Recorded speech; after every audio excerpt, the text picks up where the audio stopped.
نعود وطنيا، حيث اعتقل أمس 6 أشخاص من المشتبه في تورطهم في أعمال شغب جديدة وقعت على طريق السيار بين مكناس وفاس بين أنصار فريقي الجيش الملكي والمغرب الفاسي والحصيلة. جرح 8 بينهم لاعبان من المغرب الفاسي. روبورتاج سعاد زعيطراوي ونجيب الطاهري.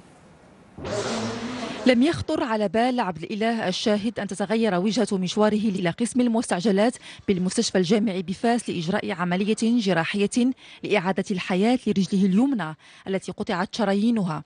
أصابع الاتهام تشير إلى هجوم مسلح لمشجعي فريق الجيش الملكي. وقفوا علينا، بقاو تينتفوا فينا بالإشعاع، باش يقتلوا فينا بدون الرحمة. شحال من واحد ضربوا، شحال من واحد تكرفسوا عليه.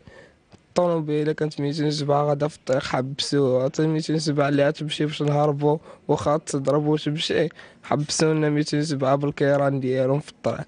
لا يمكن لأي كان أن يفهم كيف أن الجمهور المشجع يتحول إلى عصابة مسلحة تعترض الطرق لتندلع معركة حامية الوطيس دارت رحاها بمحطة الاستراحة بالطريق السيار الرابطة بين مدينتي مكناس وفاس.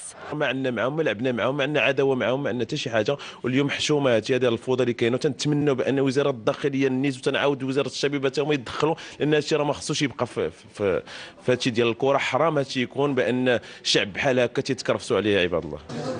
اعتقل الدرك الملكي بمكناس 6 مشتبه بهم، بينهم قاصر سيتم تقديمهم للعدالة صباح غد.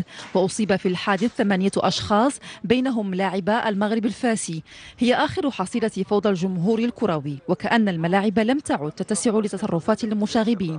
هذا هو الحال عندما يغيب المنطق وتتيه الروح الرياضية بين المدرجات وحتى الطرق.